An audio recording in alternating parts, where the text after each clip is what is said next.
YouTube. Getting going here for our special call.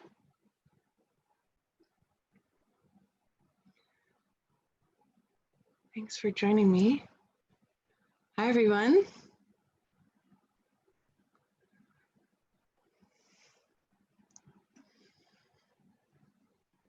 Hi there, Annie and Dee, Denise, Einar. I keep saying your name wrong.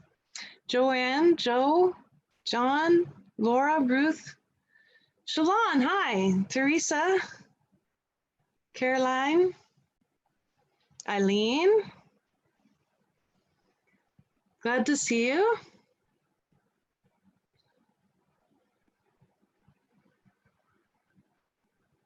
Oh, thank you, Shalon. It's very sweet. I cut off all my hair for big personal change, right? Isn't that what ladies do? Hi, Annie and Austin. Nice to see you.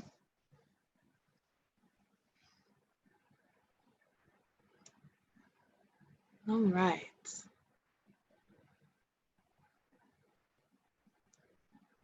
Thank you. I appreciate the compliments. We still have a few minutes, so I'm just gonna say hi. Hi, Denise in Canada.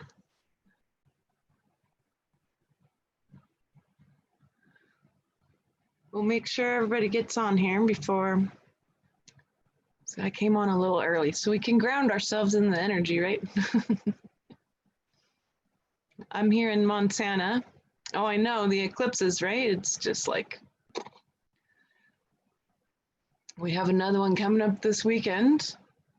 Thank you, Sherry. It's gonna be an interesting ride here. It's just begun. Thank you, Rita. I feel radiant, feeling good. Got some beautiful transmissions to do today. A lot of big changes going on. I'll go say hi to everybody on YouTube too. Kind of toggling back and forth. Hi, Kat on YouTube, and Flower, and Jill. Hi, Olivia, and hi, MK. Hi, Diane.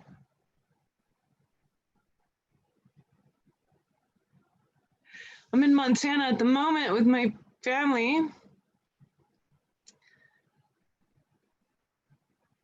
Big storm just came through, so, and when storms come through here, it's like hail like this big. Hi, Sarah in Minnesota. Oh yeah, you like my window background, Einar? Yeah, this is pretty white. This is my mother's room, so got good energy here.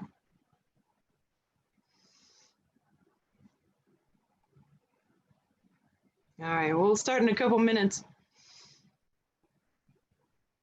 Nice to see everyone from all the different places. It's amazing how we can come together like this. Definitely really important.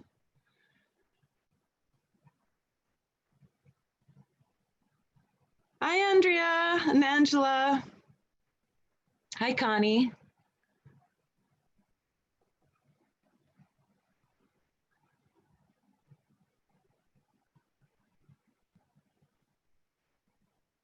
All right.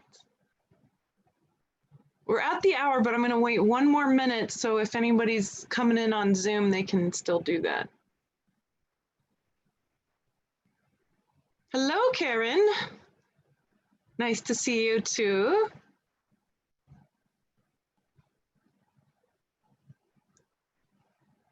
Hi, Uma on YouTube, and Pamela and Jessica.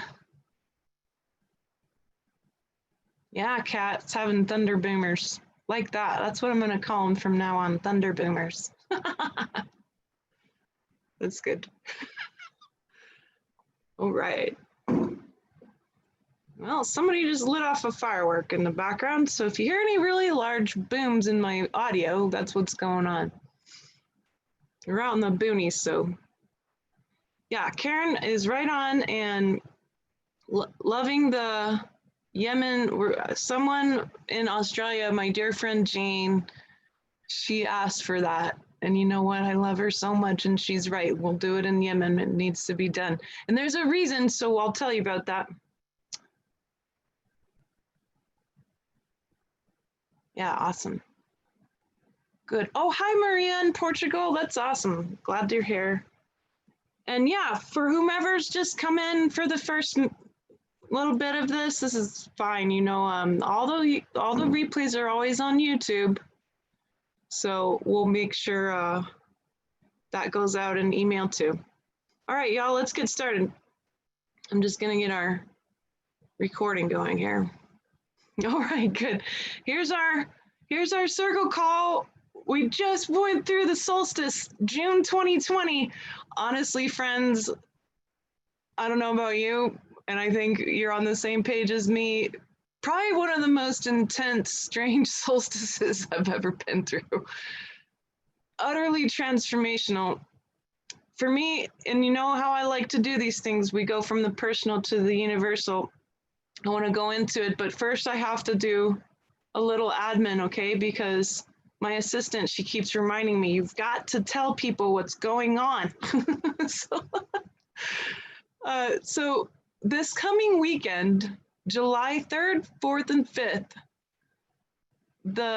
this series of 9 interviews I've been doing for the past couple of months is coming out on the New Earth One network. And so I moved my little show over there, and I'm going to just do a few series over there, my New Earth Conversation show.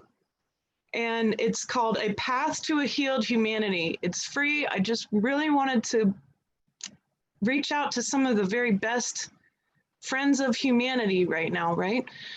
So I have these 9 people that I got to interview. And honestly, friends, these interviews, I ended up laughing so hard and crying. In every one of them, I bawled my eyes out, seriously, because these people are so beautiful. I got to interview John Newton, who's been around since I was a kid. He used to be on like Baywatch or something, and he ended up becoming an incredible teacher, a friend to humanity. And I got to interview my teacher, Lucia, my friends. Honestly, it was the most spectacular treat.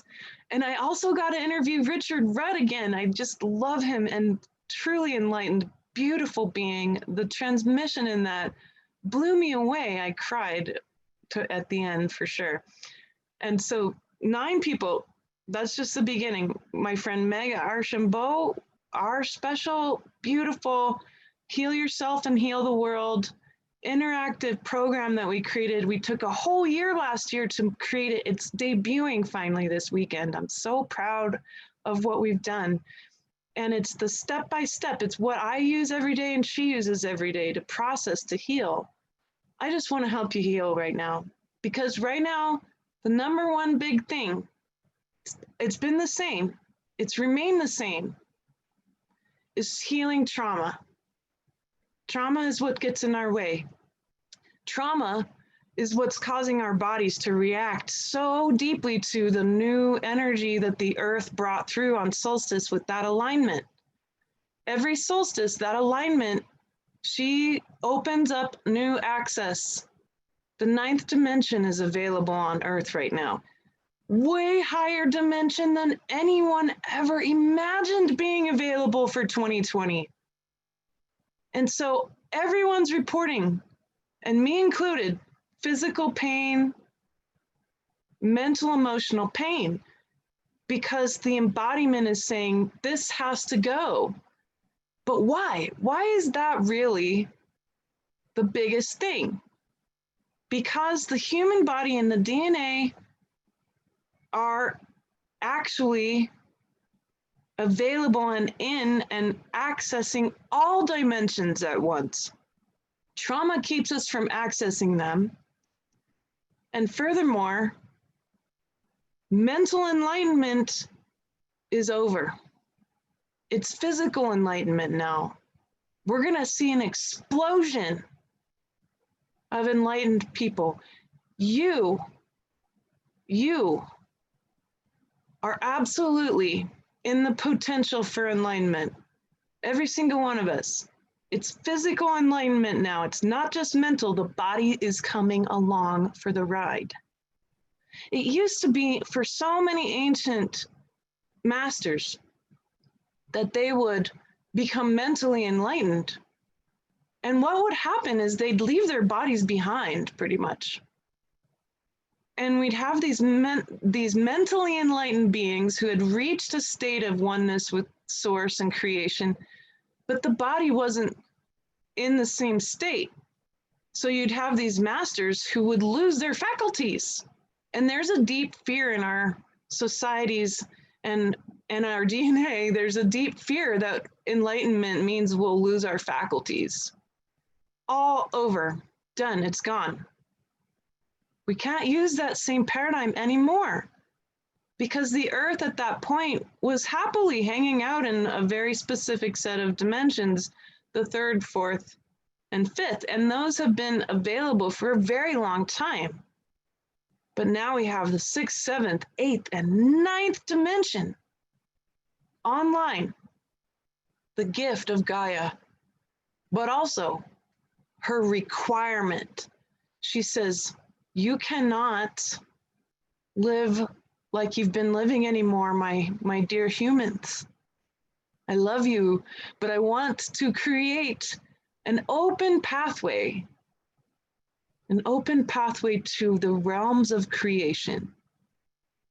And that is what the ninth dimension is all about. It's beyond the duality. It's into these realms of creation that we're now being asked to move. And it's so intense. It continues to create a very dramatic collapse. And remember, it doesn't mean that the 3D doesn't exist or that the fourth, fifth, and all of these don't exist. They absolutely do. It's all about accessing more and more and more all at once. That's the idea, right? We're not going to leave the 3D behind, right? And we're seeing a lot of 3D stuff going on. And that's going to continue because all of the shifting is percolating into the 3D.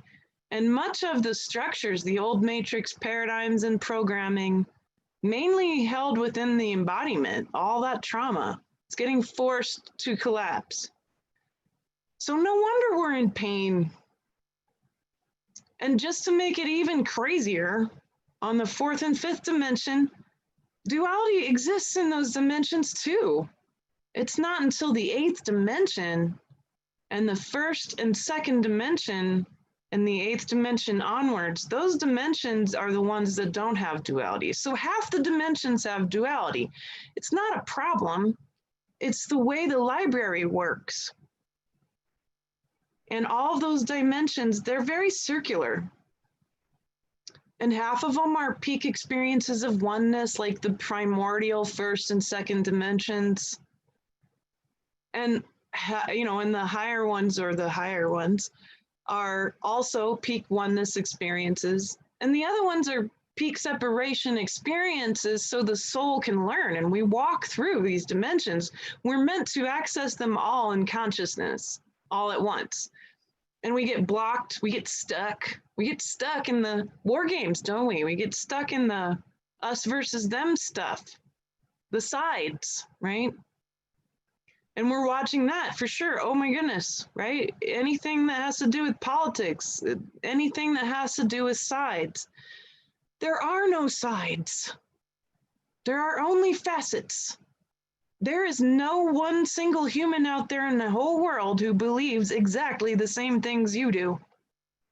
In a circle, there's always, and we're in a circle, there's facets to the spherical consciousness of humanity. Each of us are a facet on this beautiful spherical consciousness of humanity.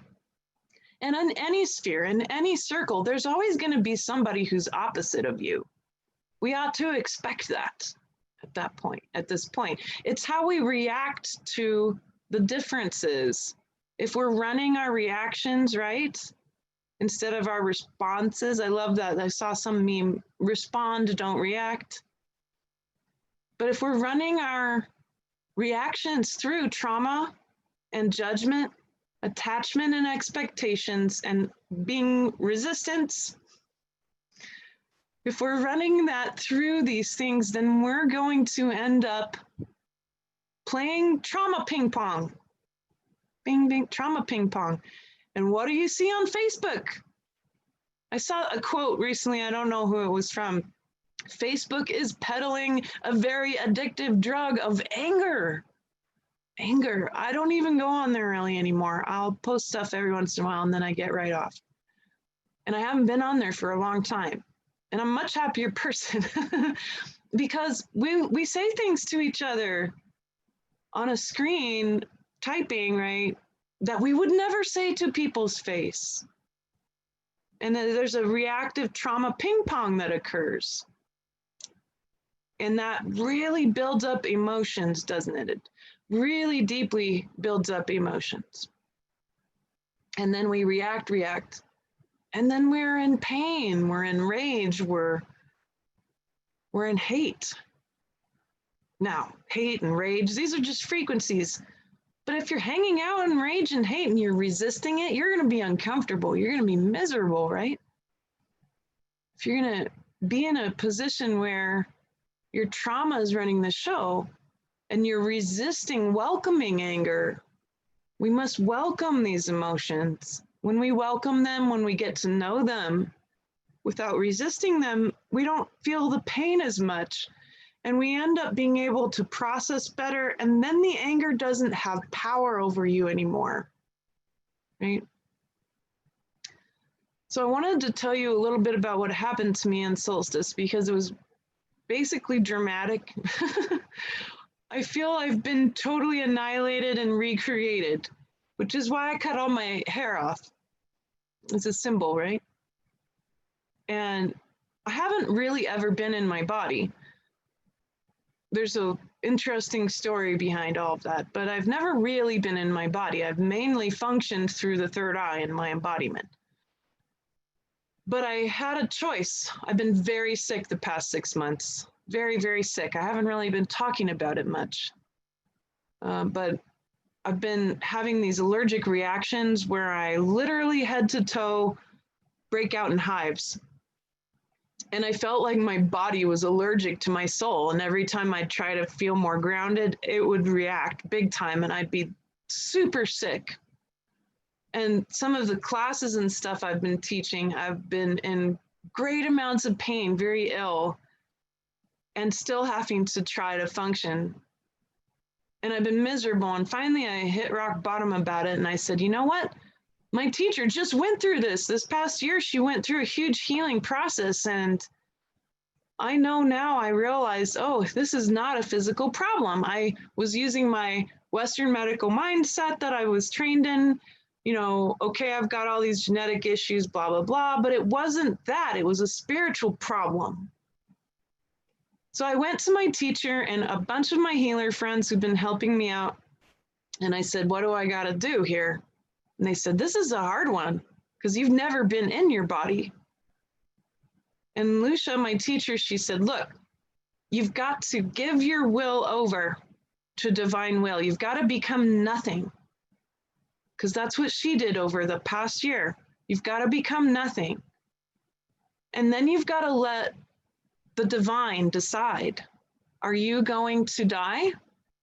Are you going to limp along the way you've been, not totally in your body?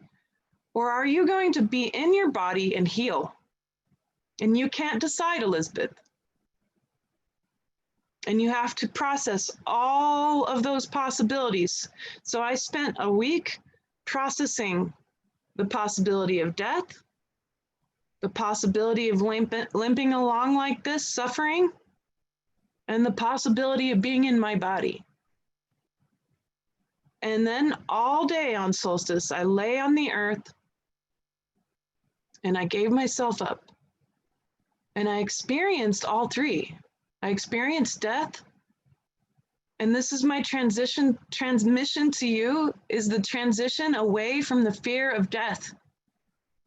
It was the most beautiful thing I've ever experienced. Death is precious, and it's happening inside of us all the time. It's happening constantly. We've been so terrified of death right now. for good reason. And it's really bringing up the big, big programs of the fear of death, one of the greatest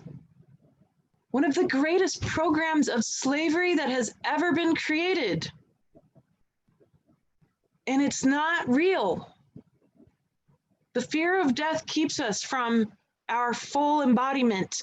The fear of death is the ultimate resistance to these incredibly intense energies and light that are available right now.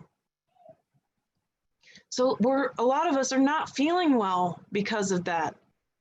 And we want to hide away, and we're not ready to come out and teach and heal and do this new stuff and try to recreate our businesses because we're still trying to acclimatize. We're resisting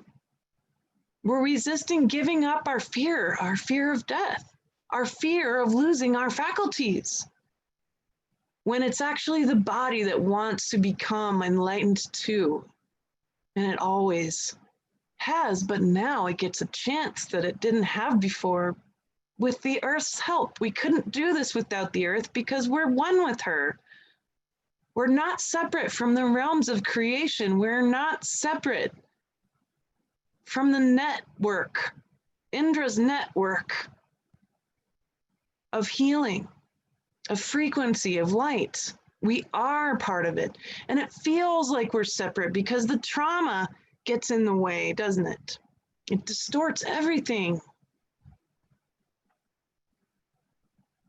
So I experienced death, and I then experienced, that was fine. Actually, it was really beautiful. And I was like totally 100% in the nothingness of death. And it was absolutely beautiful. And then I got to experience limping along, staying the way I am. And it was horrible because I realized that my body, and this is for you too, I realized that my body was so sad that I had judged it so harshly that I didn't want to be in the body. Listen, the soul informs the form of the body. The soul informs the form of the body. Because I had chose as a soul not to be fully in my body and I did not have a good relationship. And my body suffered and struggled along with incredible, weird genetic mutations and diseases. And I kept thinking mentally, because this is where I had been connected to my body. Mentally, I said, oh, well, I can, quantumly try to heal my DNA and we'll just fix all of that. And no, I wasn't in my body, so my body and my soul couldn't be in love. It's like what Leslie Temple Thurston talks about in The Marriage of Spirit. It's the marriage of spirit and body. That's what that book is about. Go read that book, The Marriage of Spirit. And so I got to finally process and tell my body, I love you. I do. I love you. I'm sorry. Forgive me.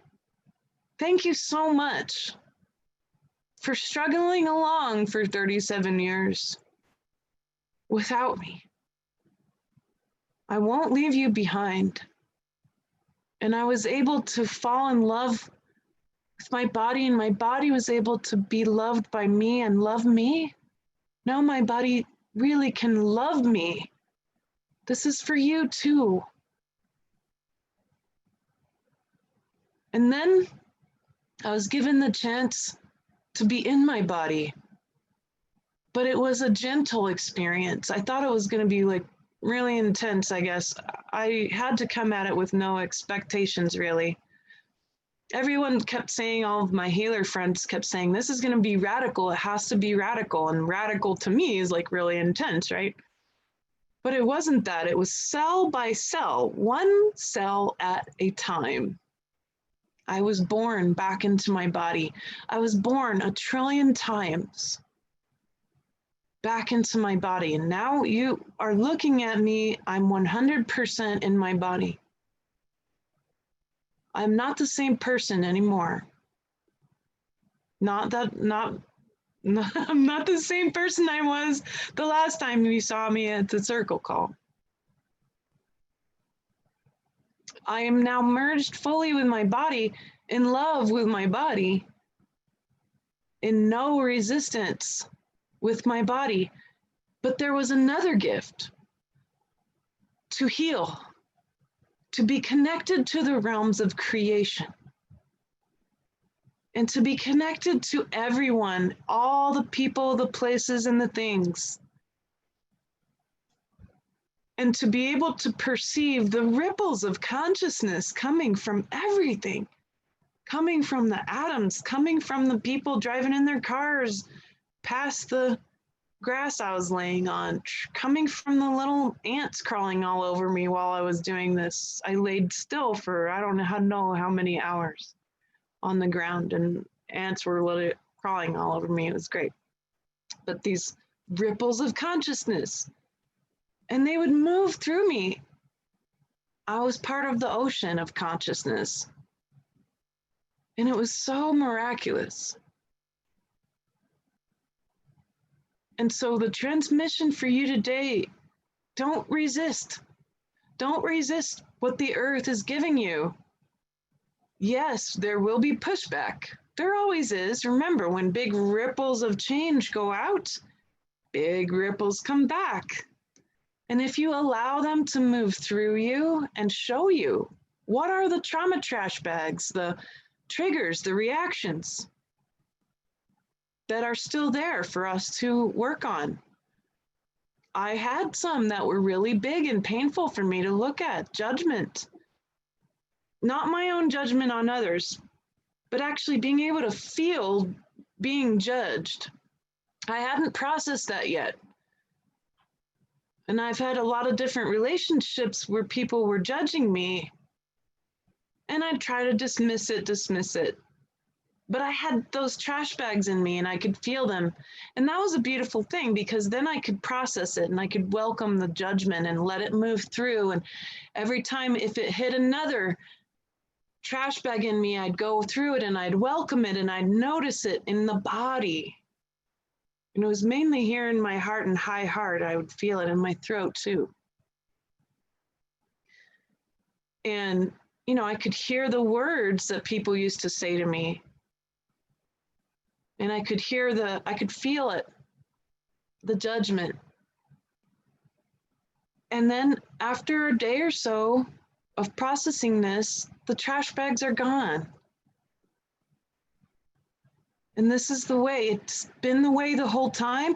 It's now more vital than ever, so that our bodies don't end up in a crash, because that's how our immune system crashes, is resistance. And then our spirit can start to inform the form of the body. And this is so beautiful. This is quantum entanglement in mystical terms. Good. So the next thing I wanted to share with you is to ask your soul, what is my essence? You can burn the candle at both ends. Source's consciousness came through and individuated itself as you. And in your song, in the song that is written, perhaps it's only been one lifetime, perhaps it's been millions of lifetimes. In the song that is written, there is a note that started the song, and that is your essence. Mine is wonder, the wonder of existence. And what was left after solstice was no longer Elizabeth, but just wonder of existence.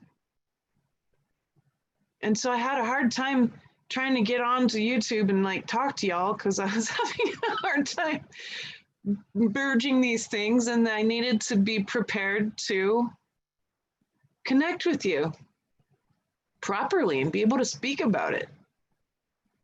So the wonder of existence then shining its light from the beginning through all time and space and the physical can reveal to you the biggest trauma trash bags in your way. to accessing the whole house, which is all the dimensions. And remember, this is all through the body. This is not through the mind. It cannot be done through the mind. It can be done through the heart. And if we allow the radiance of the essence, the radiance of the wonder of existence to help us, it shines a bright light on the other side of the house so that my present human personality and consciousness can see a path. Oh yes, there's some big trash bags that I wasn't able to see before because they weren't lit up. But the wonder of existence, who wants to be in the house, is shining the light on the other side saying, look at these trash bags. These are the ones that are next. And what are some of the biggest ones coming up the most? The fear of death, we mentioned that one. Poverty, scarcity, and famine, that's another one. These are trauma trash bags our ancestors experienced for 500,000 years. Oppression, the fear of oppression, right? Prejudice, big time, right? Racism and prejudice and the fear of the other. Let's take it up a notch beyond prejudice and racism. In anthropology, we have a special name for that. It's called xenophobia. It's a fancy word, but I really like it because xenophobia is the fear of the other. And this phobia, this fear, this deep-seated fear that's running the show a lot of the time, it looks like prejudice and racism, and it also looks like fearing, for example, aliens.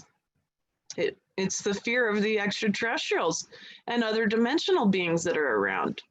We fear the demonic. We fear abduction.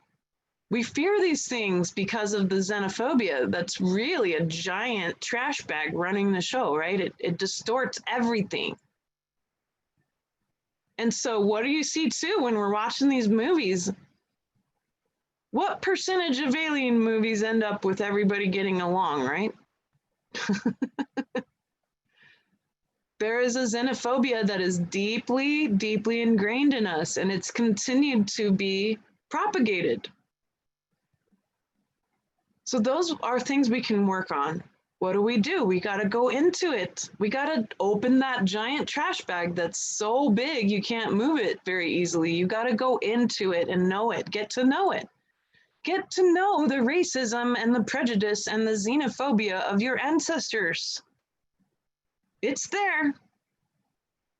Even if we're mentally as non-judgmental and unafraid and non-prejudiced as we can possibly be, the fear is deep, deep in our DNA. It's not just yours, it's also all of your lineages.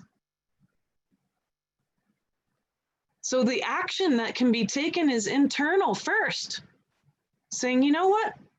For example, some of my grandparents were terrible racists. I carry that in my DNA. Does it belong to my personality as Elizabeth? No, but it's still in my DNA. It's trauma. It's trauma that needs to be understood. It needs to be known so it can be dissolved out of the way. And so the essence of the wonder of existence can radiate through my body, informing my body, changing my body, and changing my friends and my family's bodies and your bodies. It's magnificent what we're capable of, and we are not separate from each other. Everything that happened to me is happening to you. It's available to you because of entanglement.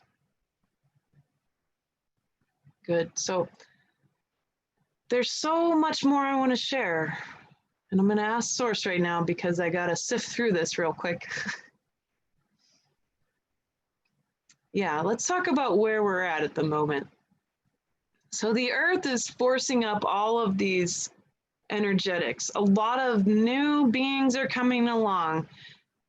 This war that's happening in the 3D, 4D, 5D realm is amped up to a level we've never seen before.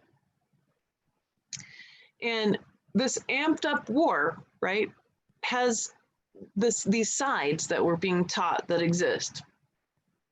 This amped up war, we need to look at it from above. So one of the techniques I like to teach is zooming out, right? We zoom out and we look down at the earth. We look at the collective from above. So do that with me now. If we zoom out, you can see, oh, wow, there's all these really intense structures, some of them crumbling, some of them being built up, some of them amping up, and then another amp up and an amp, right? So some of these amped up attacks, we might call them, on this game board, which we don't have to be on, but we can examine it. It exists. If you look at the game board, when is it going to end, this whole sides amping things up? When's it going to end? There's that ancient story, the Tower of Babel, right? And humans built this tower and it was so tall and they thought they could build it taller and taller and taller until it got so tall and everyone started kind of not getting along because there were so many people involved that it crumbled, it fell apart. So what's going to happen is all the amping up of the sides, that's going to crumble. We've done this before. This is in our ancient memory that this can't last, right? And so the light workers, they keep trying to amp it up, right? And same with any that are working in density. And one of the biggest transmissions from density to the collective is the fear of death. And that percolates into the 3D where you see starving children and families in Yemen. You see people in America becoming less and less food secure. Food defines culture. If you look at the way people get food, you can determine just what's going to be going on in the rest of the culture. And when money and food are cut off, what happens? The end of culture. We're seeing such a huge culture shift across the globe all at once, one that we have never seen in our history as a species before. And this culture shift is beyond any illness. It's beyond any politics. It's beyond any belief system. It is the physicality of being. And that includes food. One of the things I've discovered by being in my body is that I can no longer eat most of the food I was eating before. And that's important because the body is going to require what it requires. And it's going to be the same as the requirements of the earth. I'm going to repeat that again. The body is going to require the same requirements that the earth wants from us. Groundedness, locality. I'm going to describe these things here in a minute. Groundedness, locality, freshness, wholesomeness. Groundedness means that the earth wants our bodies to be physically grounded to it. That means barefooted, bare-bodied on the earth. The best way you can do that is getting barefoot on the planet as often as possible, getting your bare hands into the dirt. You've heard me talk about that before. Lots of beautiful science showing how important that is, but beyond the scientific, this is a spiritual matter. The earth requires this. If we do not get grounded on her, our bodies will resist this energy that is so intense that it's going to cause our bodies to get sick and be in pain. Locality.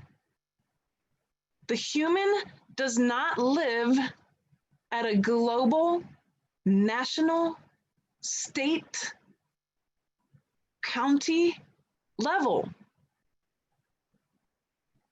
The human being does not live at a global, national, state, or county level.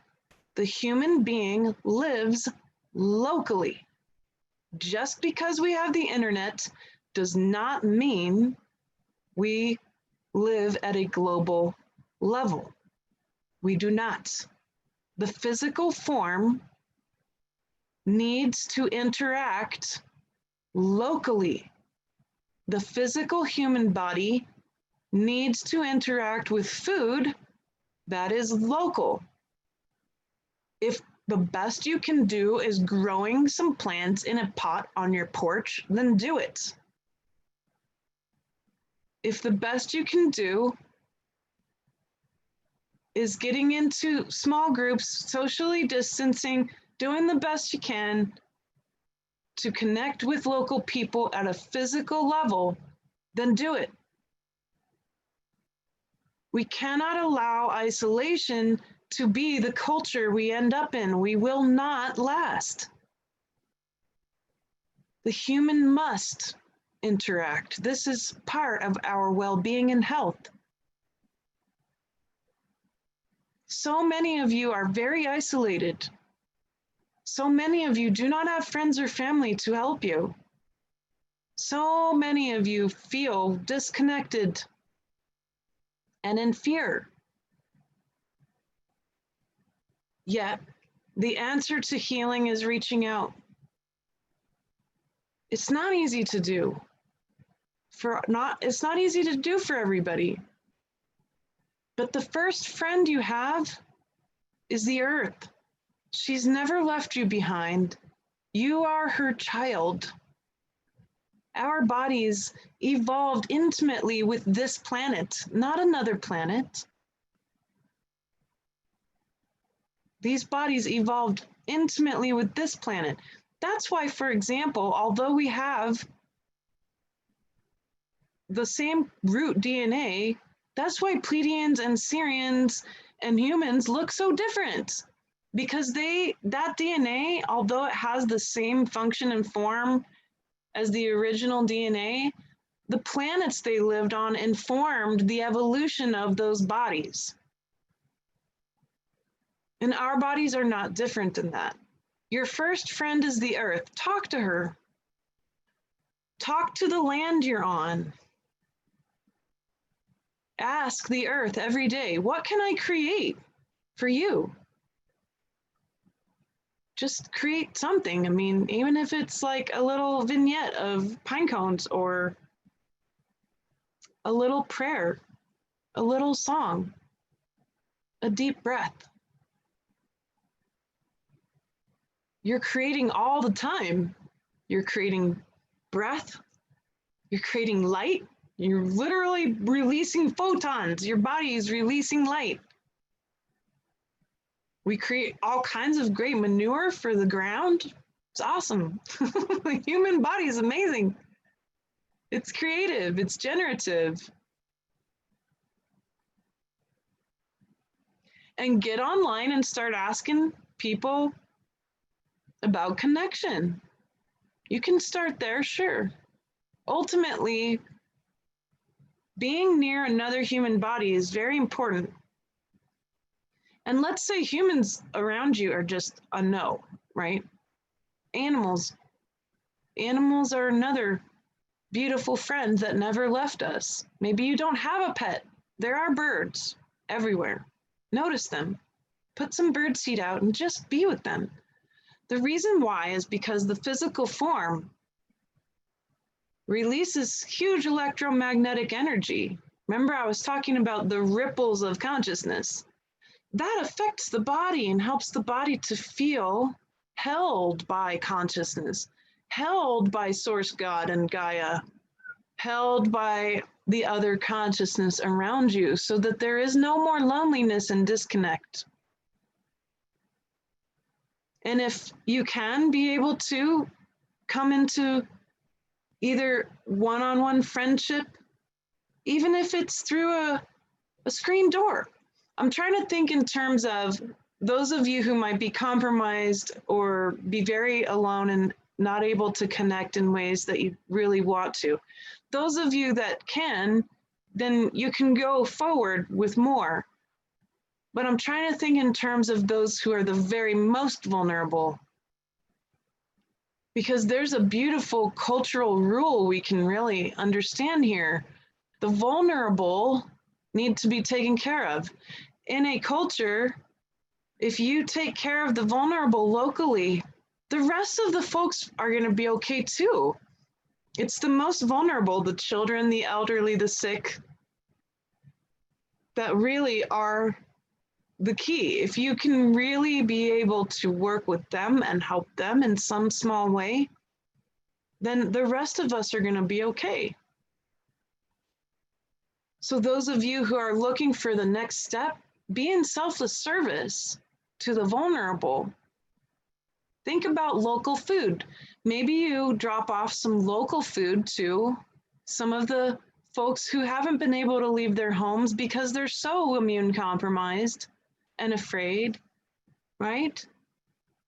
Perhaps there's a family that's just been pent up for ages and the kids are bored, and so you bring them some local stuff to snack on, and that brings groundedness into their body, grounded locally, because we interact not at a global, national, state, or county level. We interact locally. The internet is cool, but this physical internet is not the real internet. The real internet is the realms of creation, the nets that connect us all. And many of you collective empaths, you know this because you can feel it. You can feel the real internet. And it feels just as nasty as the current internet, you know, the physical fake internet that we're using right now. It feels just as wild, doesn't it? Because the collective is suffering. And on this fake internet, all the worst of the debates and arguments and hatred get magnified, don't they? And so the third piece is you got to get grounded, you got to get local, you've got to get connected. Hey, somebody's going to have to remind me about the list I just said because I just totally blanked on it.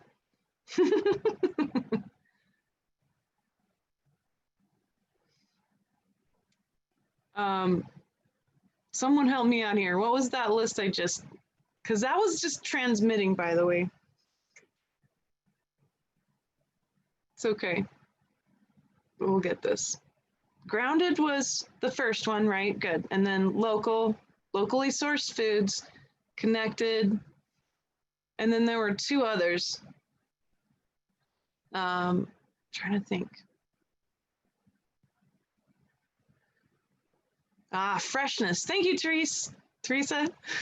So freshness, it's got to be, the freshness is key too. It's got, you know, when you put local food in the refrigerator, it dies. The enzymes die. Thank you, Teresa. Wholeness. Okay. Thank you. I knew you'd help me.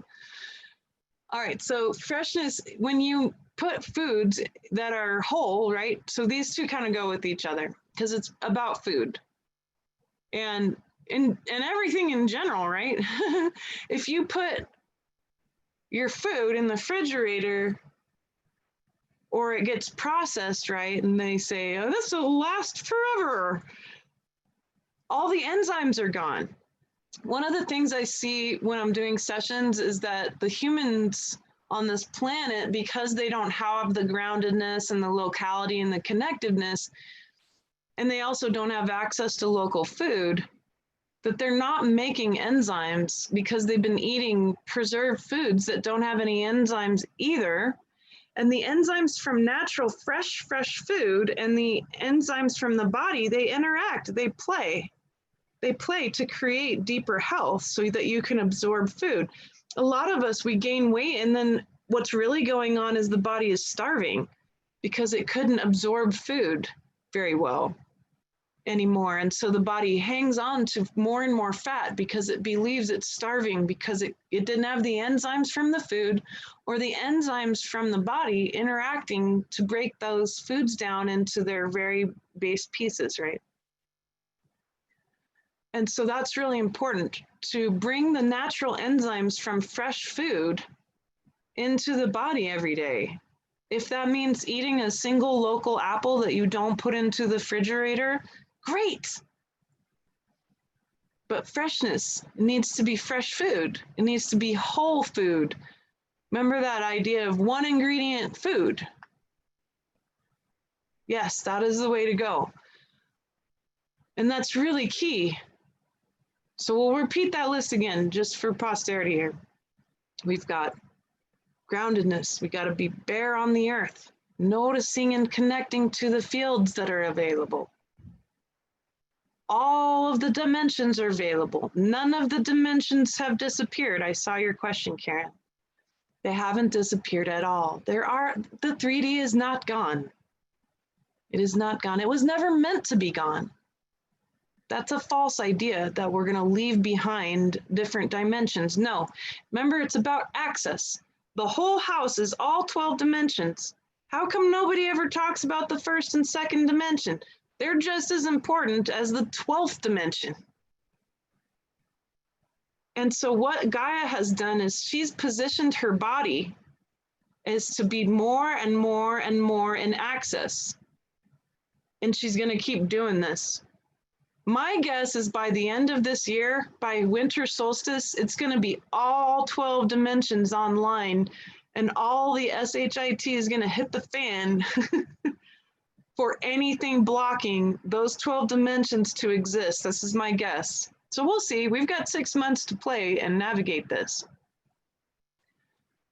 And I don't make prophetic positions here. This is just a guess, because of how fast these dimensions have come online. And so it's all about access, to access all of them. The beautiful house, the circular house, is all the dimensions, and we're going to include the 3D. So that means that as we go ahead and we're grounding and we're connecting the best that we can, if it's even to, nature and animals and plants, great. That's a good connection. That's a good start. They are your friends too. They can talk to you. The cool part is all this energy has been kind of slowly going up. It's way up here at this point. So we're in it. There's no separation between you and the birds. There's no separation between you and your cat or your dog anymore. You're going to start to really be able to hear them and feel them and communicate with them the way that ancient humans used to. Right? And then we've got locality, making sure you're living locally. Again, this doesn't mean we're going to throw away the fake internet. Why not evolve the fake internet to match the real one? That's what we're going to be doing. It's technological evolution, not technological oppression. It's up to us. We're the creator beings of this. We're the users of the interface. We created the internet the way it's being used right now. No one else. We're the ones who've been using it. Are we going to use it wisely? Are we going to use it to amplify light? Are we going to use it to reconnect to each other in a beautiful, intimate way, especially locally? Sure, we can. We can also use it to cultivate compassion and non-judgment. We can use it to cultivate good quality communication instead of angry, reactive communication. So a lot of these things, like cell phones and computers, they're going to have to evolve to match this stuff. And you know what? We have to require that. And then making sure we're eating the enzymes, the fresh food, not refrigerating our fresh fruits and vegetables, eating as freshly as we can to maintain the enzymatic dance of the body and the food. Your local farmer is your new best friend. Your little pots of food on your porch are your new friends. Sing to them. They'll talk and sing back to you, and you can feel it. And eventually, many of you are going to start seeing it, hearing it, dreaming it. And make sure you're eating wholesome, whole foods that are not preserved, besides fermented foods. Fermented foods are full of enzymes. That's the way we used to preserve food, and we should be doing that. So local pickles, for example, totally good. And so that's my advice to you. This is the information that's coming through. You know, I think about what I'm going to talk about a little bit before these calls, but a lot of the times I just got to get out of the way and see what shows up. And this is what's showing up at the moment for us. So we can really make sure our bodies are going to access this stuff. Now, water is key too. You can't survive without water. Try to get your water as clean and alkalinized as possible. Boil your water and then cool it and drink that. Boiled water really gets nice and activated. It's in the Ayurvedic tradition, it's called adding the Agni, the fire, back to the water, and it helps to heal the body. Room temperature and warm and hot drinks, even if it's just plain warm water, is very nourishing for the body. Ancient humans didn't drink ice water. One of my friends who does Chinese medicine, she said, your dragon, your liver it's underfed. It needs more fire. And I took that really literally. I stopped drinking ice water and I started drinking room temperature and warm and hot drinks to bring the Agni, the fire, back into the body. It's really important because all this stuff is high and tight vibration, right? The ninth dimension energy that we're in, it's like being in a hot bath. You need to make sure you're hydrated. And that's really key. So that freshness piece is part of it. Freshen up your water. Talk to your water.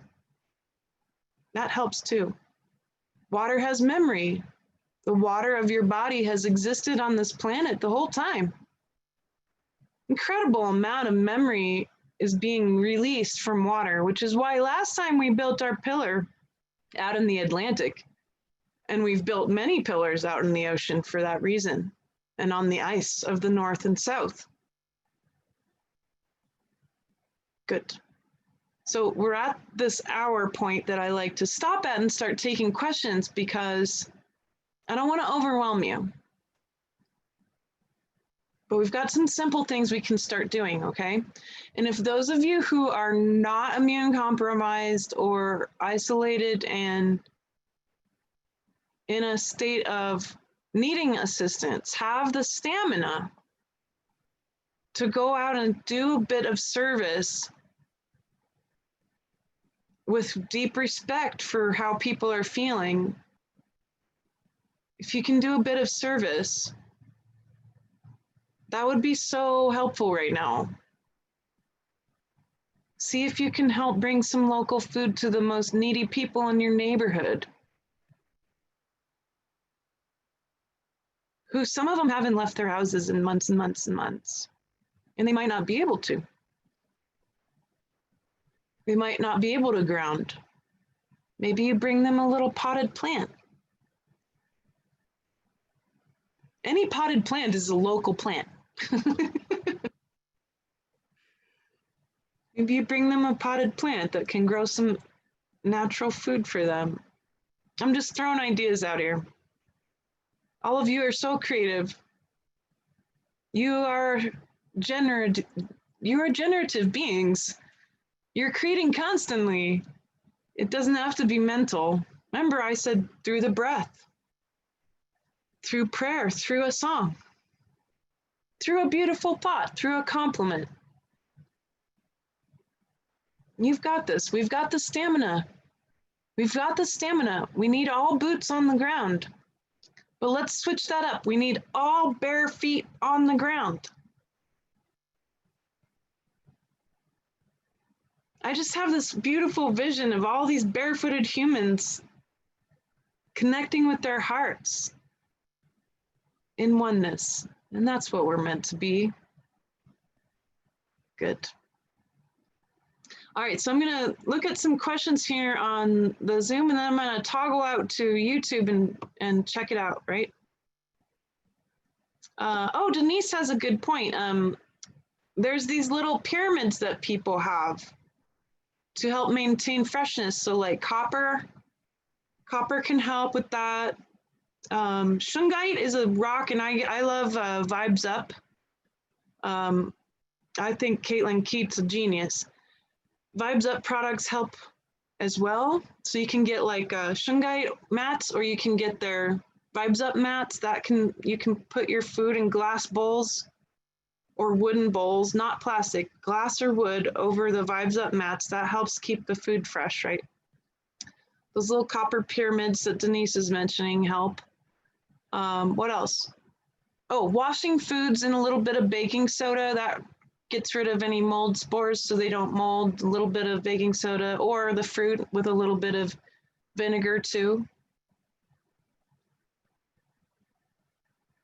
And so, thank you, Karen, for the clarification. No, I don't think it's about being in one dimension at a time. I think it's about being in all dimensions all at once. So that's how you'll hear me talk. Access to all at once. So not just going, oh, I'm going to live in the 5D now. No, that's not really how it works. We got to have access to all of them, including the first and second dimension.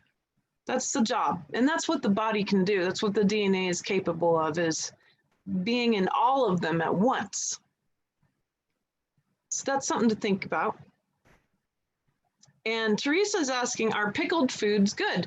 Yes, fermented foods and pickled foods are excellent for the embodiment. Very excellent for enzyme creation, and really important.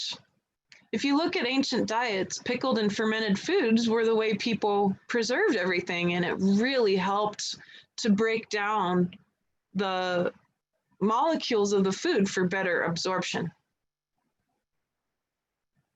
And Karen's saying, yes, good for the gut, exactly. So getting that gut biome, right, to come help us out, because the gut's so smart.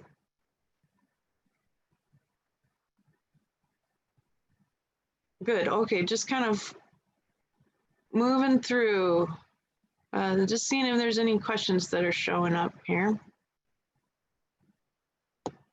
Ruth wants me to talk a little bit about the 5 through 9 dimensions.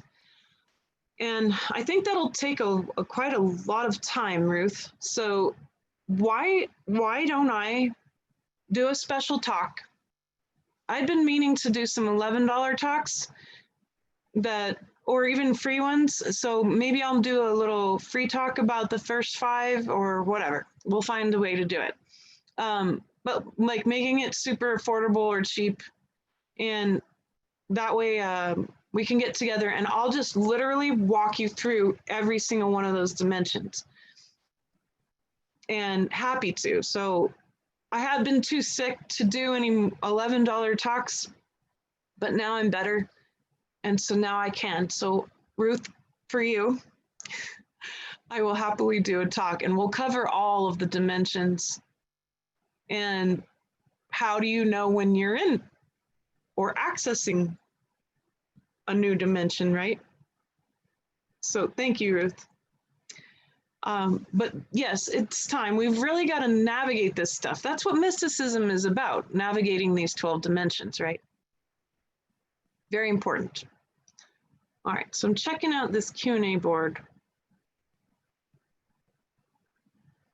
So Sherry's asking, hey, what if we don't have local farmers and we don't have a garden yet? Is whole food supplements considered fresh? And most apples and fruits and veggies we have to purchase at the store here in the Florida Keys, and local meat would be fish here. Yeah, absolutely. Look, you know, just start where you're at. Plant some seeds. Plant some seeds this week. Next weekend is Liberation Weekend. It's the last eclipse of the 3 crazy eclipses going on, right? And that's why that series, I think, is coming out, because I was trying to put it out in the solstice and it didn't happen. So the 9 interview series is coming out on Liberation Weekend, right? We can call it that. We're going to reclaim it. Liberation. And so, you know, just noticing Liberation Weekend can be, hey, I'm going to get really grounded today and I'm going to just plan a few things. Just start where you're at. Doesn't mean that you got to worry right now, okay? Don't worry about this stuff. Just make active moves each moment. Ask yourself, what can I do? What's one small thing I can do today? Well, maybe I could knock on my elderly neighbor's door and have a little chat with her through her window. Maybe I could plant a few seeds in some pots. That'd be fun. Maybe I can get barefoot on the ground. That's a good start. Maybe I can go outside and feed the birds and listen to them sing and feel the connection. Little things like that, okay? Start small. Start small. It takes time. And yeah, local meat, but you didn't even hear me say the word meat, right? I think if you're gonna do meat, it should be local, yeah. And it should be happy. And these beings that we consume ought to be happy first. I've really noticed my body doesn't want that much meat. It prefers fish right now. And I'm just going with the flow. Some days I need to eat more than that. But just noticing your body, talking to your body each day, reconnecting to the body, because the body is going to be the one who wants to go with you to access all these dimensions, right? Not just knowing about the dimensions anymore. So Jody has a good question. How do we fully experience death and fully experience embodiment?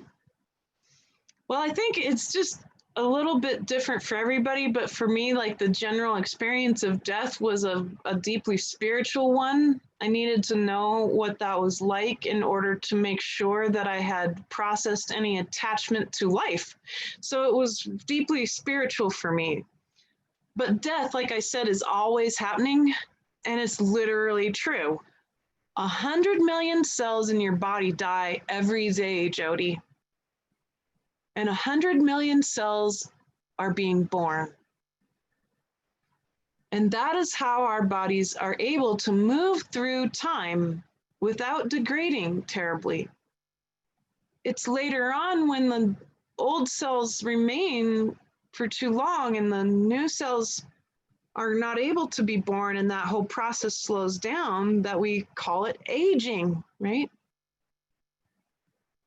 But that doesn't have to remain slow.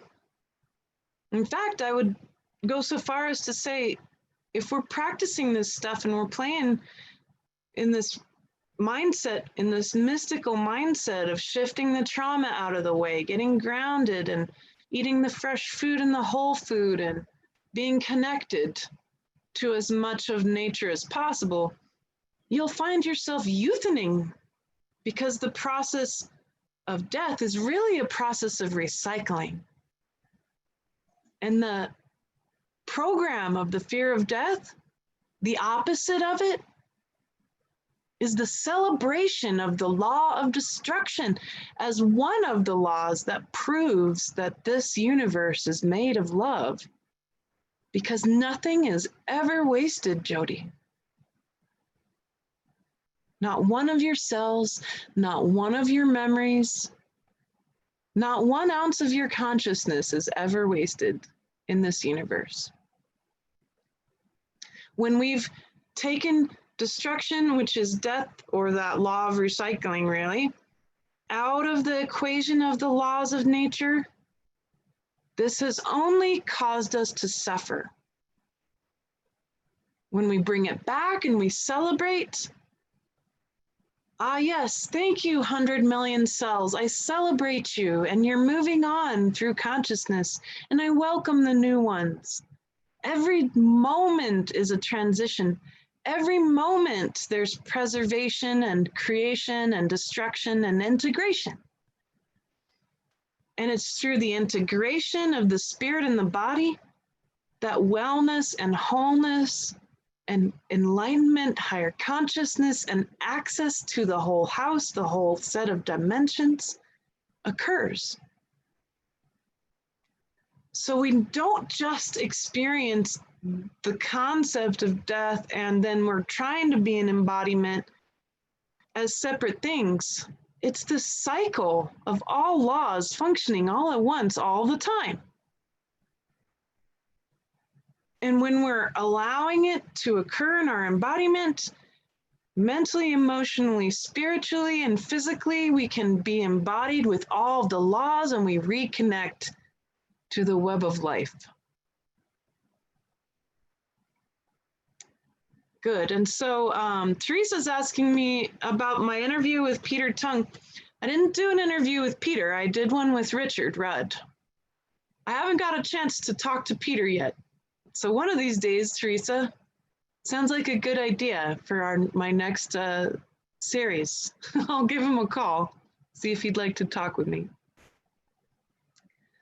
Richard Rudd's a special man. And that interview is really special. That's going to be on July 5th.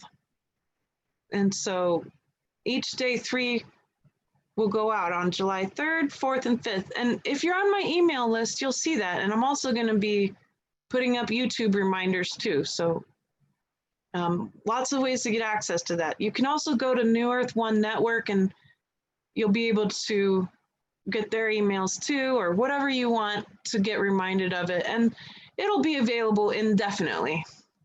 And it'll be deeply useful for us, so especially over the next 6 months.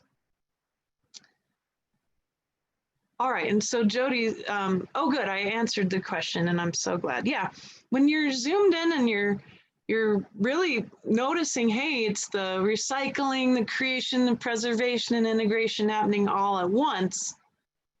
It's so miraculous, isn't it? So beautifully.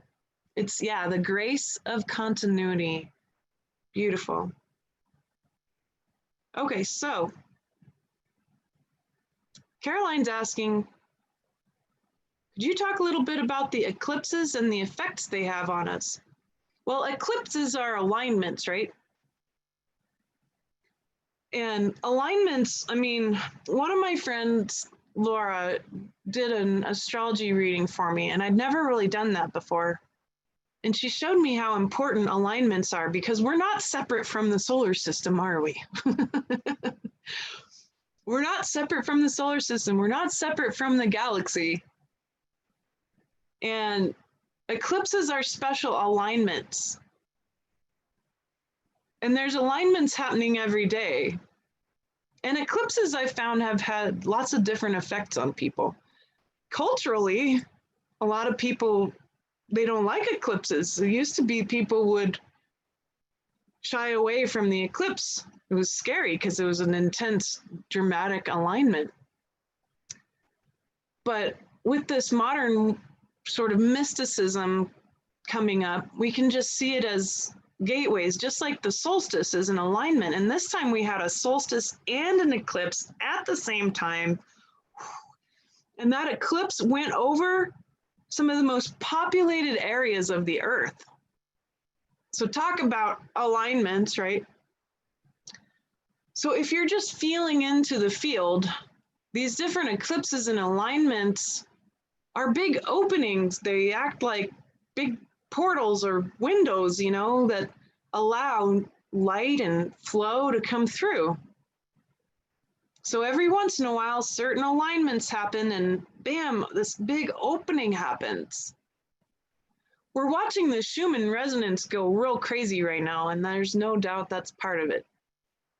And so I think, you know, with these back-to-back sets of eclipses, an eclipse on the summer solstice, winter for those of you in the Southern Hemisphere, this is big, massive, a set of alignments of windows open for new stuff to come in. That means new beings. I've been interacting with new beings that I've never seen before. That means new good stuff, new troublesome stuff, new happy stuff, new sad stuff, new trauma to look at. So just take it each time as I'm open to whatever new needs to be looked at right now. Whatever new is coming through this alignment. And then if we don't resist it, it won't cause us to suffer. Good, good. And so Carrie's mentioning the gift of being in water, right?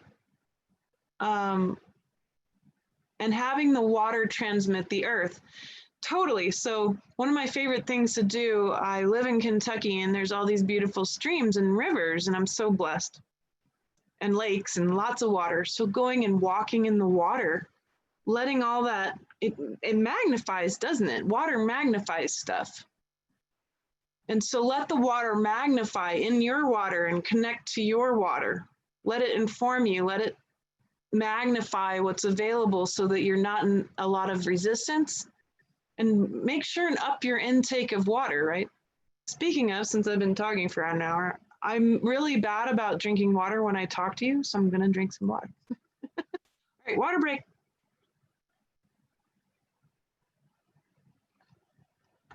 All right, so I really like that, Carrie. Thank you for mentioning that. Get in the bathtub if that's all you can do. Get your feet into a bowl of water if that's what you can do. And keep drinking the water. So John is asking, could you describe how other dimensions influence our current state of being? For example, what contribution can the dimension 6 or 9 deliver at a challenge one is dealing with? In other words, what's the flavor of the non-3D dimensions adding to our current existence? What's the difference when one has access or one has no access? Can you give real life examples? This would be a talk that I need to do. So John and Ruth, because you've posted today, that's what I'm gonna do. We're gonna do a talk and I'll talk about that and I'm gonna detail it out for you, John, because it would take me at least an hour to discuss this. And I will give you real life examples. And I'll make it as cheap as I can to do so. So let's do that. Because I think it's up. We need to really examine this from where we're at right now. I've taught other classes about dimensions, but I have access to more than I have before. And in fact, in my classes about other dimensions, I couldn't talk about real life examples past the 8th dimension, but now I can. So now's the time to do it again and to do it fully. So we can really look and, what is the flavor? How does it affect how we manage challenges? Grounded real life examples. And how do you know you have access to something new? Brilliant, brilliant question. Thank you, John, and thank you, Ruth. I really appreciate that. I've got your back. Ruth is wondering, what do I make of the mask wearing? Is it very weird? People saying it's social etiquette. No one seems to think they actually curb the spread of disease. I have not had to wear one yet. Well, to be fair, the spread of disease is a tricky one. I'd back up from the discussion around masks and say, for yourself, go look at the 2 theories that we are currently, they're kind of, one of them is one that many haven't heard of. One of them you've heard of, germ theory. And right now, mask wearing, for example, is about the transmission of disease. And germ theory talks about transmission. And so that theory, it's up in the air. The other theory is called terrestrial theory that says it's the environment of the body and the environment that the body is in that is more important than transmission. I tend to lean towards terrestrial theory because this is partly why this transmission around locality and food and enzymes and groundedness and wholesomeness has come through.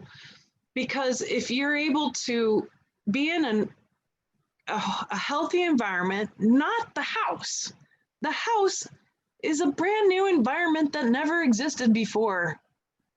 The house is full of all kinds of pathogens.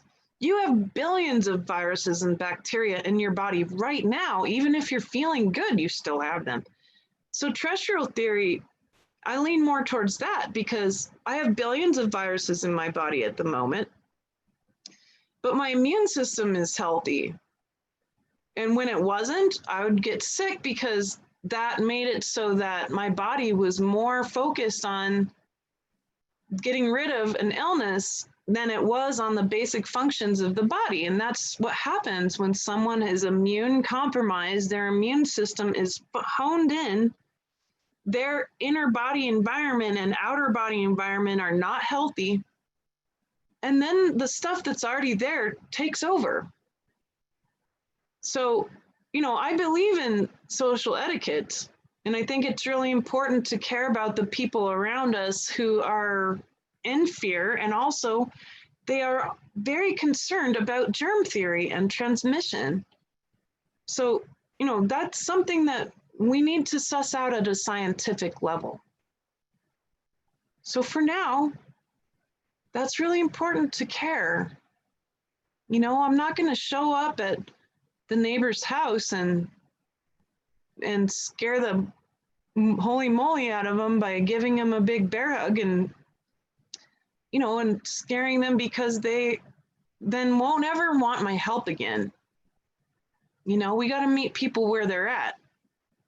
But it's up to scientists like the doctors and nurses out there in the world who are doing studies and things to actually keep looking at this concept around transmission and terrestrial theory, because it's a bit of a mix, and so I think it's important also to go inward in yourself, work on you and your immune system and your environment.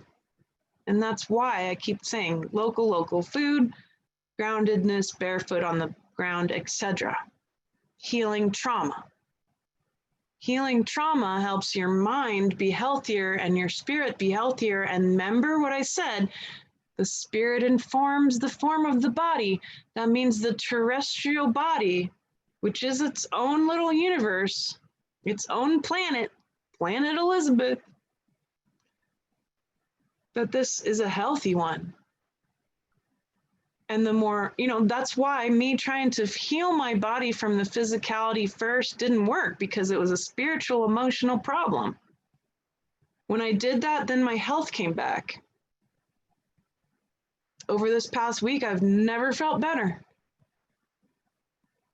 And I'm physically healthier, and my pain's changed a lot. And I suspect my immune system will continue to get better, and my old reactions and things are going to go away. So spiritual work is just as important as eating the healthy foods and getting grounded and exposing yourself to the bacteria of the soil and the water. So that's my opinion. Dig up more info on that for yourself. And don't take my opinion for law, okay? Because I'm always learning. I'm always changing. And I'm always continuously learning. I never stop. Many of the beliefs I had a year ago are completely different now. And so we've got to be able to be flexible and keep learning. And remember, science is handy. That's why I'm a seer and a scientist. It's handy. It's a good method for us to discover this stuff more deeply. Good. Okay.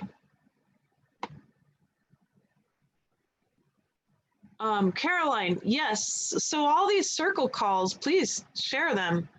And then usually in my $11 talks, you know, if you've got a friend and they don't have 11 bucks, please do. Go ahead and share that. I don't mind.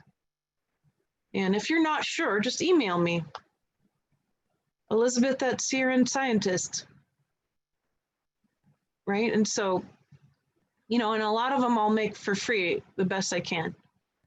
I'm trying to do more and more free stuff so that you all have access. And just tiered stuff, right? Thank you for asking. I think it's good. We need to be able to give people access to stuff the best we can. Good. Yes, no problem, Steve. I'm happy to help out John, Steve, Ruth to talk about the dimensions. Yeah. And Denise is wondering if there's particular copper pyramids to get for the food. I'm not really sure. I've never used them, but I bet if you go on to Vibes Up, Caitlin Keats' site, they might have some, or they might know where to get some because Caitlin might know about that because she knows about everything like that. My pleasure, Megan. I'm happy to be here. And I'm so glad that the processing really resonates with you because I know it does, especially for you. Oh yeah, and so Denise is mentioning Dr. Rashid Buttar. I really like him. Advancedmedicine.com. He talks about a lot of different stuff. And he's really impassioned. He's really smart and he's very passionate. And sometimes it comes off a bit angry. So take a look at his stuff. He's really cool. Why do you think the virus numbers are going up so dramatically now? I don't think they are. I think it's a natural peak process. Right now, the science that I'm reading from the virologists, especially in Canada, are pointing out that we always have a natural set of peaks that occur with any kind of respiratory stuff. And remember, it's always affecting those who are already in comorbid states and having the terrestrial problem. So, you know, I just think it's important for us to dig deeper beyond media, right? And look at the scientists out there. They're all over the place. Look at Dr. Rashid Buttar's work. He's got a lot going on, and there's a lot of people talking about what's going on. Just was watching an interview with a Canadian virologist. That's why I don't think the peak's unusual at all. It's the same as it is every year for any respiratory disease. Again, those of us that are in healthy states, we have tons of viruses in our bodies right now. So when people are saying there's more viruses, well, not really. It's just that more people aren't feeling very well, right? And their immune systems aren't well. The terrestrial isn't well. Their environment, internal and external, isn't well. So they're going to get sick. That's why there's so many people who already have a whole bunch of viruses and have no symptoms because their terrestrial is fine. It's worth looking at. It's difficult to get into this stuff because there's a lot of folks who, you know, we've got a ton of information. Aren't we overwhelmed? I'm like, seriously trying to keep up. It's hard to keep up. Take a little break for a little while. We've been bombarded by this stuff, and this is tough. And it gets real political real fast. You know, and that's the 3D playing ground. Again, it exists. It's not going anywhere. 3D playing ground's always going to be there. Lots of different people to look at here on the chat. So totally tons of people to check out. Lots of info out there. Dr. Andrew Kaufman, Denise says, is calmer. Yeah, because Dr. Rashid can be pretty intense. And then copper. Copper is really important. Copper surfaces absolutely destroy viruses and harmful bacteria. And so copper is really handy, I think. And I've actually been taking copper drops. I like Trace Minerals brand, and I take copper drops, and that helps a lot for my connective tissues. And that also helps with cleansing. You know, ancient people, they loved silver. And you know how like you'd watch like a Victorian era show and they're like, we're eating on our silver plates, right? That's why, because silver actually would kill pathogens. And remember, if you're consuming a bunch of pathogens and your immune system is fine, you're not going to get sick. But Victorian era people weren't very well, were they? So they weren't eating really the best food. And so they didn't have good terrestrial stuff going on in their body. But when they'd eat silver, it would keep the consumption of pathogens down. And then ancient Romans and Egyptians would actually put their water in copper vessels overnight, and that would end up killing all the pathogens because they were drinking pond water, y'all. And that really helped too. So it just depends on the metal, but I think that's useful. Good. All right. So I'm going to go pop over to YouTube here for a second. Oh, wait, but Karen has this really great question.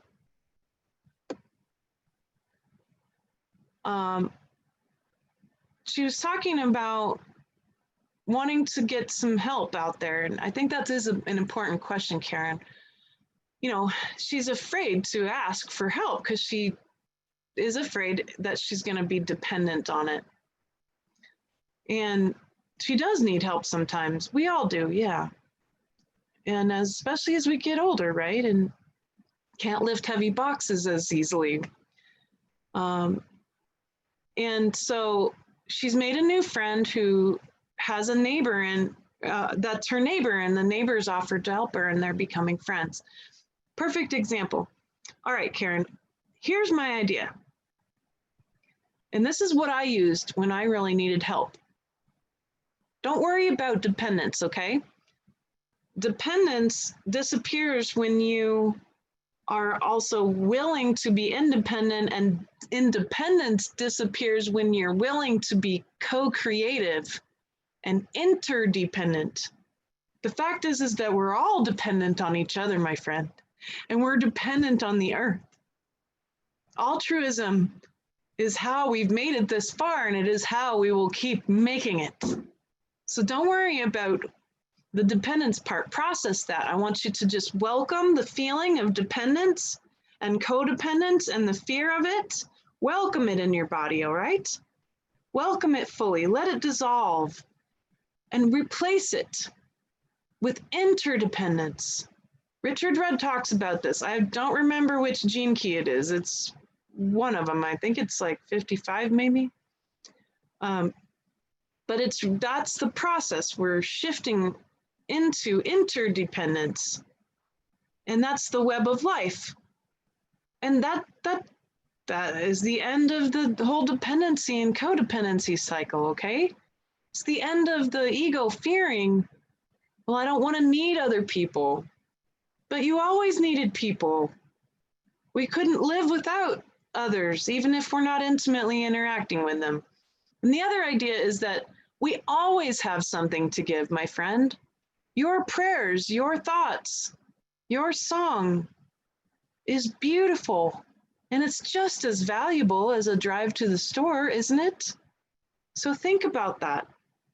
Think about what you have to give. You do, even if you're not able to get out of bed. A wonderful little prayer, a blessing. Imagine them being showered with light. That counts, and it's just as valuable. And, you know, Karen's also mentioning she gets allergic to the sun. So do I. It makes me sick too. My dad and I, we can't be in the sun very much. And so that's pretty normal, I think. The less sulfur you eat, though, the better it gets. So think about lowering your sulfur intake. A lot of sulfur-rich foods, maybe shift those out of the way and you'll find that you can be in the sun a little better. And being grounded on the earth doesn't mean you have to be in the sun. It means that you just need to be barefoot on the earth. If it's in the nice shade, then do that. Good, good.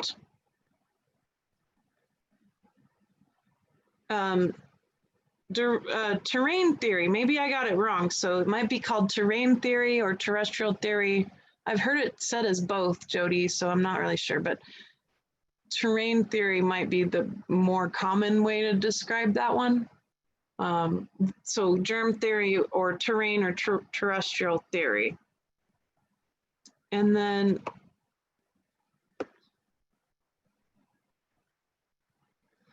Rita, I haven't stopped eating meat. She's asking about moving away from meat. I haven't stopped eating meat. And if you've heard me talk about ancient diet, I don't think that's necessary. However, many people really cannot eat meat. They really feel against it. But there has never been a vegan society up until modern times. And veganism is a radical response to a radical problem, which is the meat industry, right? But even the most intensive vegetarian cultures like the Jainists eat cheese. So there is a way to bring in a small amount of animal product that is ethical. And for me, I actually raise much of my own.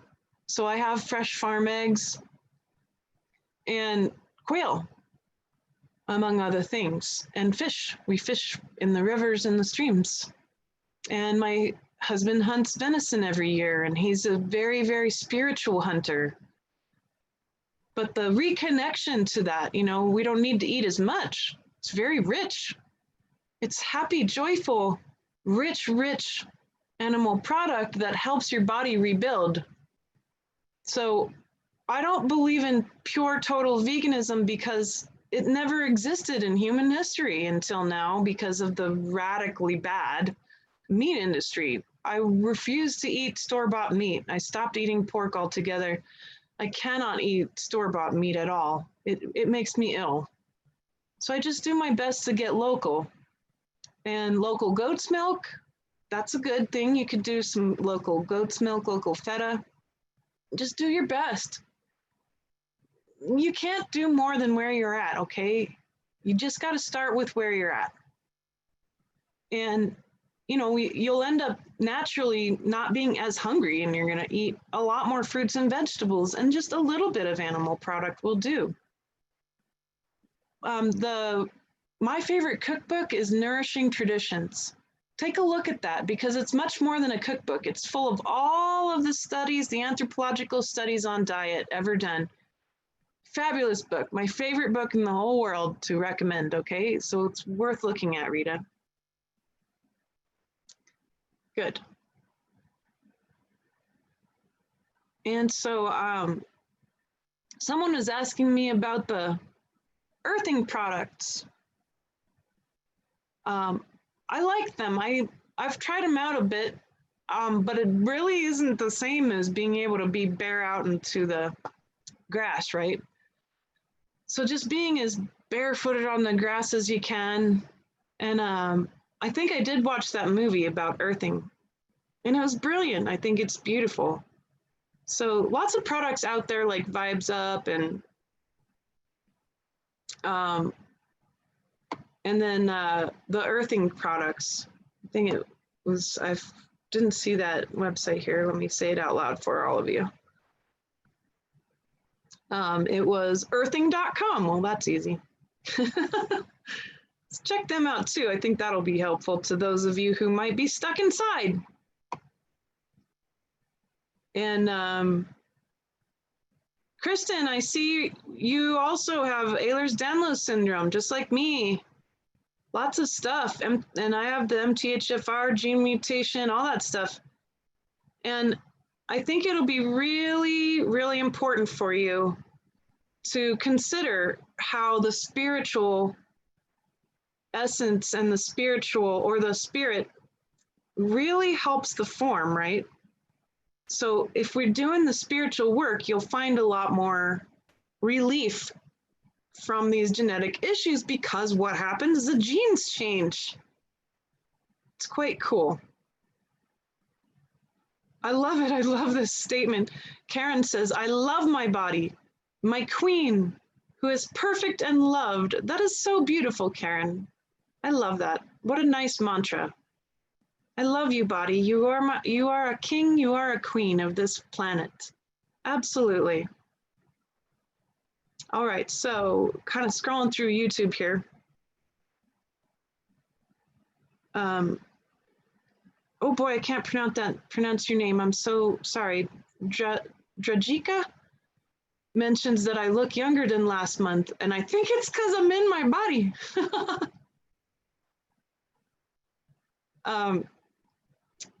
So we have this interesting question here from Lost in Northern Michigan.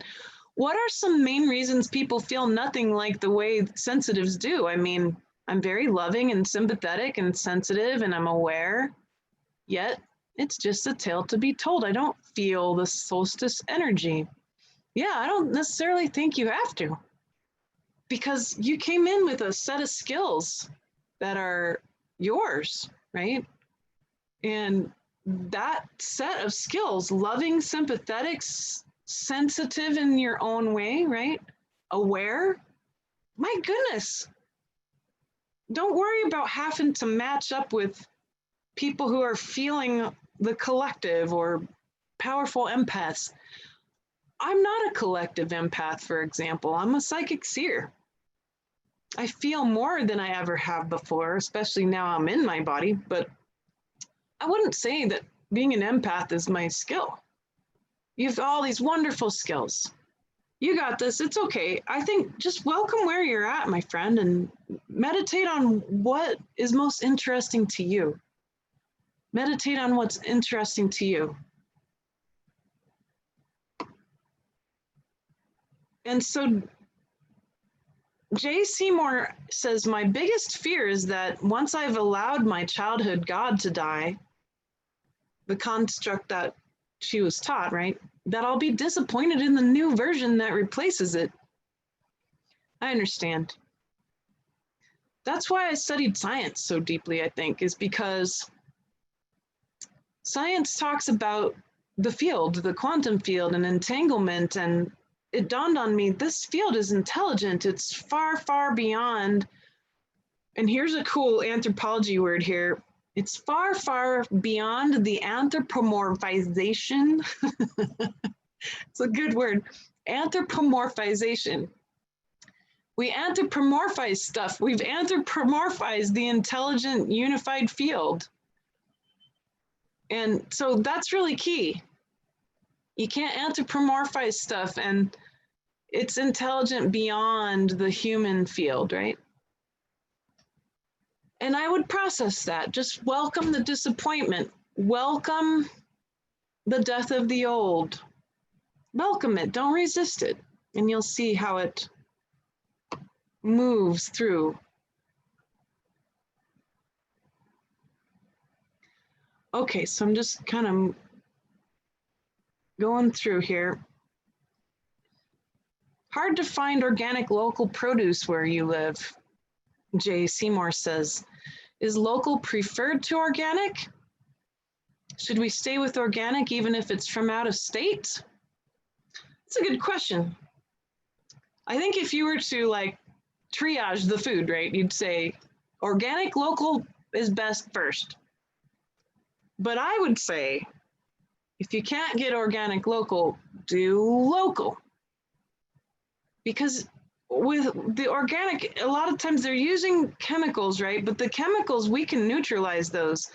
That baking soda wash neutralizes all pesticides. I mean, they've done lots of studies on this. It works.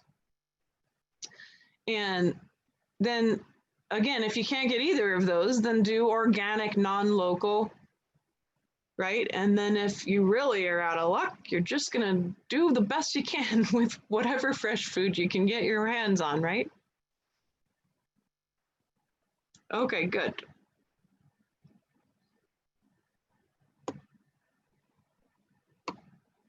So Daki has a very good point. She says, I'm attached to loving Earth, her beauty, loving my people relationships, my being humanness.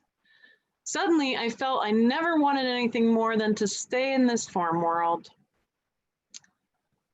Hence the fear of death. I know it, right? It's the love, the processing of the things we love. You know, I've been talking about processing trauma.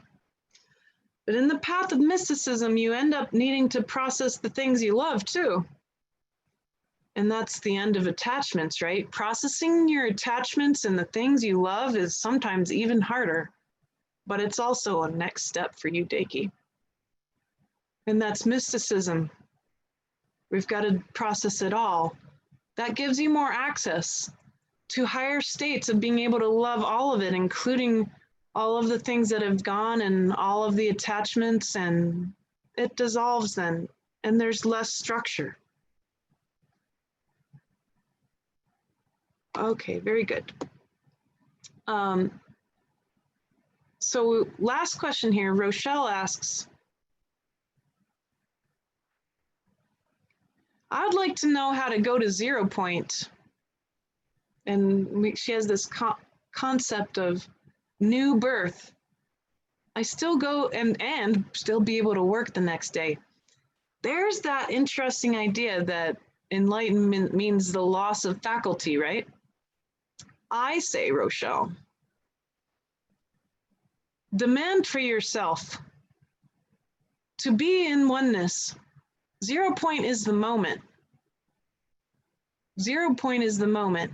To be in oneness, to be in full access of all 12 dimensions, and to still be able to function on all 12 dimensions, including the 3D, and be able to do things like work. We've got to carve out the new way. The old way is done. You and I, we're making the new way.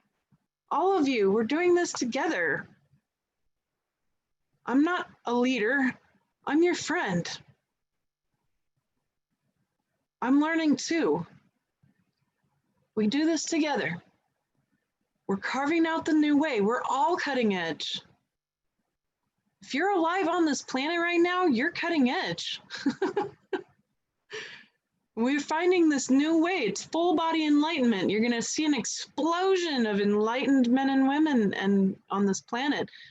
And beings coming into embodiments because their parents were able to heal trauma and attachment. Beings coming into embodiment as enlightened children. I think we're going to see that too.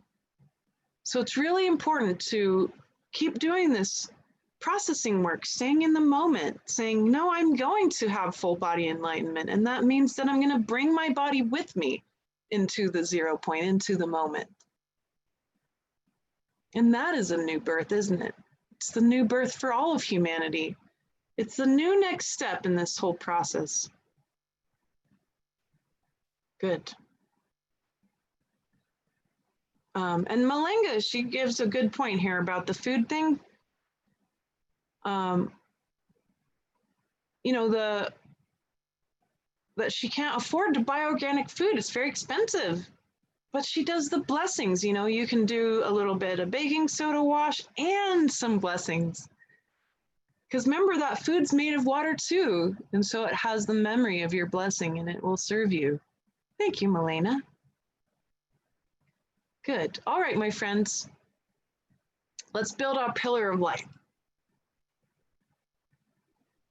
And so all bare feet on board, right? I want us to imagine getting our bare feet on the ground in Yemen, a country that is suffering very deeply, especially with the fear of death. And this pillar of light is very important right now. It's very, very important. All right, so Karen says to go to Sana'a. I think I'm pronouncing it right. So we're going to go there. because I don't know the cities. All right, so the city that we're going to be in is called Sanaa. And I just want you to imagine it. You don't need to look at it on a map. Just let's zoom out a little bit. We imagine Yemen. A lot of us kind of generally know where it is, right? And we're just asking Source, show me Sanaa. So here we are in Sanaa. It feels pretty heavy here, right? Let's get our bare feet on the ground. Just imagine it so, right? Doesn't matter where you are right now. We're barefooted on the ground in Yemen right now. At the moment, if you're in the Western Hemisphere, it's dark in Yemen at the moment. And so that's okay. We're just going to ground ourselves here in this place right now, barefooted together. Let's create a big circle. So just imagine ourselves in a big circle. Good.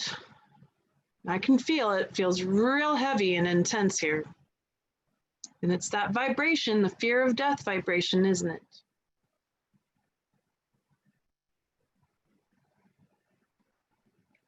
That's okay. All right, so we've come together in our big circle, and anyone listening to this later, come add to this. So it doesn't matter what time of day it is in Yemen. This pillar will be here forever until its job is done. And this is for the world, but especially those suffering from famine, poverty, and the fear of death all over the world. So if you're in famine, if you're in poverty, if you're afraid of dying, this is for you. And we can do this together. All right, I'm feeling really grounded now. Okay. So we're going to use our mind, our heart, and our gut. And let's start with the gut. I'm asking, what is the energy that we should be projecting from the gut? And I hear the words harmony with the planet,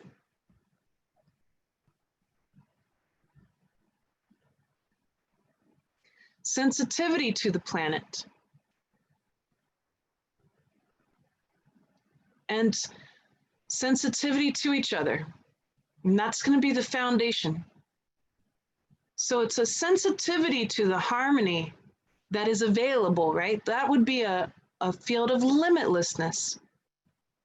The harmony that is available. Sensitivity to the planet and each other. That's what cultivates altruism, which gets us through, right? Good. So just feel that. Feel that in the root of your body, in your hips, and let it grow, let it build up, and we're going to project it with a big deep breath to the center of Sanaa, this little town here. We're building a foundation. So with one deep breath, we're going to project the sensitivity to each other and the harmony of the planet. Now,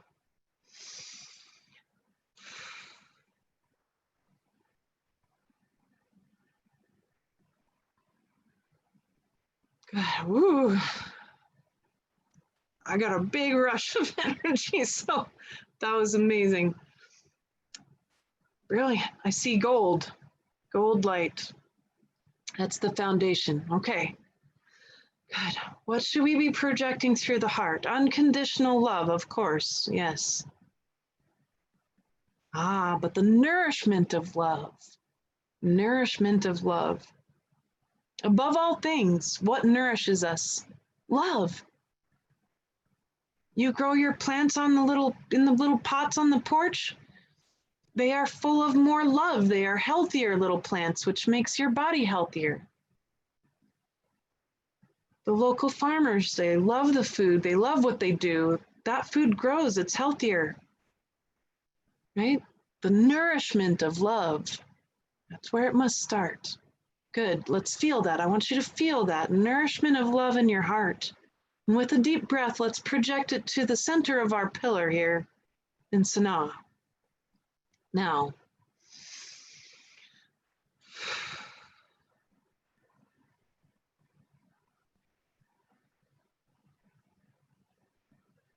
Another big rush of energy, my goodness.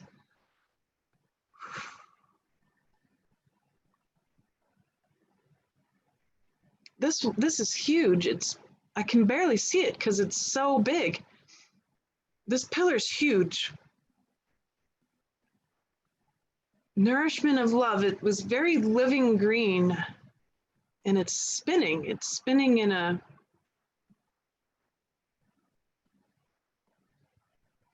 spinning counterclockwise, which is the drilling down, right? So it's spinning counterclockwise. It drills down into the earth so that it can connect to the people, places, and things that need the nourishment of your love and of Source's love, right? Good. Oh, I'm feeling it. Okay. Let it move up through the throat. Now we're going to project through the third eye, the cap of our pillar of light here. I'm asking, what do we need here?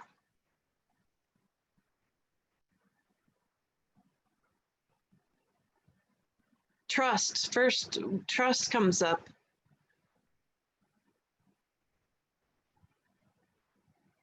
Yeah, we can't do anything unless we trust, right?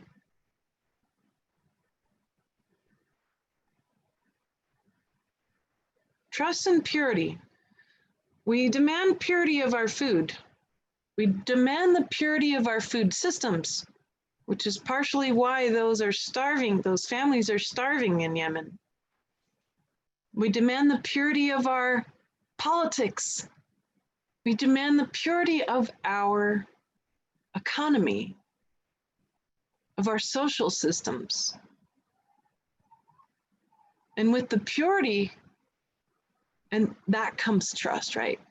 If you know that the system is pure, without negative intention woven into it, like is in everything at the moment, we're asking the purity to be drawn out, which will make the density dissolve.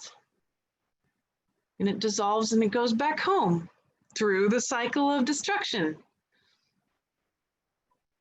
And that's what we're going to be rebuilding upon the earth. And that's what we are currently rebuilding on the earth. We're rebuilding at the same time as the crumbling, but it must be pure. It must be systems that support the vulnerable first. If our societies, our food, our systems were built upon the pure love and respect of the earth, of the animals, the children, and the vulnerable, then we would not have corruption. And we could trust. We could trust those systems and each other better, and that's what I see. So let's let that come through our mind and our third eye in the crown, okay? Let it build up. Trust and purity, this is what we require. This is what's being transmitted by our gigantic pillar here. And with a deep breath, let it be so. Let us project it to the top of our pillar and let it poke right through the atmosphere to reach all humankind and the whole planet now with a deep breath.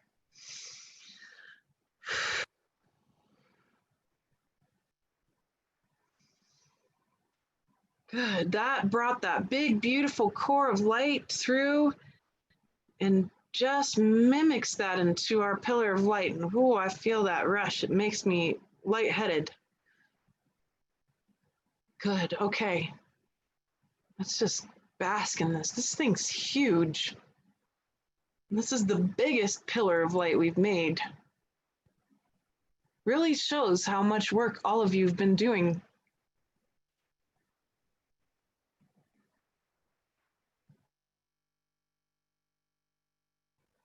Magnificent. I can barely get a handle on it because it's just so big. Okay, good. All right, let's be able to enjoy this. Let's unattach our embodiments and our spirits from this. So gently, we unattach our third eye and our brain mind here, our throats and our hearts, our solar plexus and our gut and our root now, and with a deep breath. Good. This is so beautiful, and I'm just going to be basking in this. Let's enjoy it. This is a gift. that you all have given to especially those in Yemen, but all of those in this world who, because of the corruption of systems,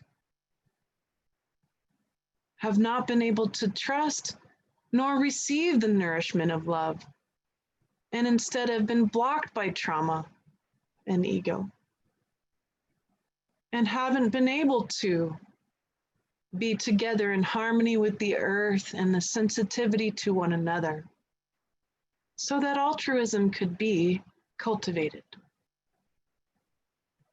I suspect that the pillars we build from here on out over the next 6 months are going to be over the top.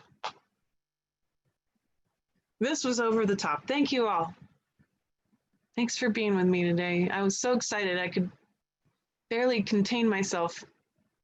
My family kept asking, so what are you doing today?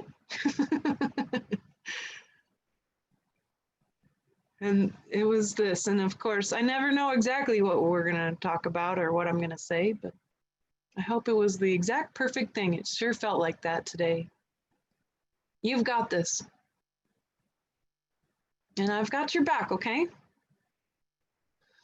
I'm going to email out and I'll do a couple YouTube reminders about next weekend's 9 interviews, but I'm also going to schedule that talk about the dimensions. And if I can, I'm going to try to make it as super cheap as possible so we can all enjoy it, all right? And then you can really share it, all right? So let's get together and we'll work on that. We're going to talk about the dimensions, get really practical, and talk about how they all work, and we'll get real, okay?